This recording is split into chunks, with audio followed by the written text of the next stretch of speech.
Meeting పెడితే బుద్ధి సిగ్గు ఉన్నవాడైతే అక్కడికి వెళ్లి చూస్తే జనాలు మాకు అక్కడే ఆ ప్రాంగణంలోనే విలేచిపోయి మాకు డబ్బులు ఇస్తే మేము పోతాం, ఎందుకు మమ్మల్ని ఎంతసేపు నిలబెట్టారు, మాకు పేమెంట్ ఇవ్వకుండా అని చెప్పి గొడవ చేస్తే ఒక ముఖ్యమంత్రిగా పనిచేసినటువంటి వాడు సిగ్గుతో తలదించుకోవాల్సినటువంటి నువ్వు, నేను నీకు ఛాలెంజ్ విసిరా వ్యవసాయానికి సంబంధించి నీ హయాంలో ఏం జరిగిందో నా హయాంలో ఏం జరిగిందో నేను ఛాలెంజ్ చేస్తున్నా, సిద్ధమైన మరలా ఇంకోసారి ఛాలెంజ్ చేస్తున్నారు చంద్రబాబు. ఎవడో ఓరకొక్కల చేత మురిగించాడు, ఓరకొక్కల చేత కాదు. వ్యవసాయ శాఖ మంత్రిగా మరొకసారి నీకు సవాల్ విసురుతున్నా, నీకు ధైర్యం ఉంటే వ్యవసాయానికి సంబంధించి నీ ప్రభుత్వంలో ఏం జరిగింది, ఈ ప్రభుత్వంలో ఏం జరిగింది, జగన్మోహన్ రెడ్డి గారు ముఖ్యమంత్రిగా ఏం చేశాడు, ఆ రోజు ముఖ్యమంత్రిగా ఏం నిర్ణయాలు తీసుకునేటువంటి దాని మీద బహిరంగ వ్యవసాయానికి సంబంధించి మాట్లాడతాం.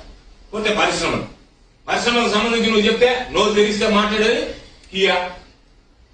ఏది మాట్లాడు, కూర్చున్నావా కియా, నిలబడ్డావా కియా, అన్నం తిన్నావా కియా, కొడుకున్నావా కియా, మంచినీళ్ళు తాగావా కియా. కియా పరిశ్రమ యాజమాన్యం లేఖ రాసింది. ఆ లేఖని బుగ్గన రాజేంద్ర రెడ్డి గారు అసెంబ్లీ సాక్షిగా చదివి వినిపించారు.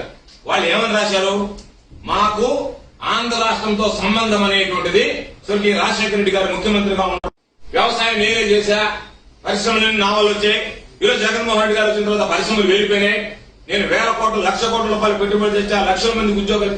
నువ్వు వేల కోట్ల రూపాయలు లక్షల కోట్ల రూపాయలు పెట్టుబడి తెస్తే లక్షల మందికి ఉద్యోగాలు ఇస్తే ఎందుకు నువ్వు చెప్పుతో కూడా పంపించారు జామ్? ఎందుకు ఓడిపోయాము 3 ఎంపీలు 3 ఎమ్మెల్యేలతో? కారణం జరిగినటువంటి లోపాలు, నువ్వు చేసినటువంటి విధానం, నీ పరిపాలన తీరు చూస్తే ప్రజలు నిరాశించుకున్నారు, అసహించుకున్నారు, పనికిరావు అనుకున్నారు, తనివేశారు. దాన్ని నిన్ను ఎదుర్కొనేటువంటి చిత్తూరు బస్టాండ్ తెలియదా, చిత్తూరు రైల్వే స్టేషన్ తెలియదా, తిరుపతి రైల్వే స్టేషన్ తెలియదు, నీ బ్రతికెట్టాను కదా నువ్వు ప్రత్యేకంగా చెప్పి ప్రతి ఒక్కరిని చేయలేకపోయా. మొత్తం ఏ విధంగా అయితే నువ్వు ఆ రోజు ప్రవర్తించావో అమరావతి అని చెప్పి అమరావతి రింగ్ రోడ్ దగ్గర నుంచి అమరావతి రాజధాని దగ్గర నుంచి ఇచ్చిన జగన్మోహన్ రెడ్డి గారు 15,000 ఇచ్చాడు అమ్మఒడికి. నేను ఎంతమంది ఉంటే అంతమందికి ఇస్తా. జగన్మోహన్ రెడ్డి గారు 13,500 ఇచ్చాడు వైఎస్ఆర్ రైతు భరోసా, నేను 20,000 ఇస్తా. అక్కడ కర్ణాటకలో మహిళలకి ఉచితంగా బస్సు సౌకర్యం కల్పించాడు, తెలంగాణలో ఉచితంగా బస్సు సౌకర్యం కల్పించాడు, నేను కల్పిస్తా. నీ స్వతహాగా నీ తెలివితేటలు నీ బుర్ర ఏ రోజైనా ఉపయోగించి రాష్ట్రంలో ఉండేటువంటి పరిస్థితులు, ఈ రాష్ట్రానికి ఏం కావాలి, ఈ రాష్ట్ర ప్రజలు ఏం కోరుకుంటున్నారు, రాష్ట్రంలో ఆర్థికమైనటువంటి పరిస్థితులు ఏ విధంగా ఉన్నాయనేటువంటిది ఆలోచన చేసి వాటికి అనుగుణంగా ఇదిగో నేను ఈ కార్యక్రమాన్ని తీసుకొస్తున్నా, ఈ సంక్షేమ పథకాన్ని ప్రవేశపెడుతున్న జగన్మోహన్ రెడ్డి గారు ఈ రోజు ఎన్ని రకాలైనటువంటి సంక్షేమ దాన్ని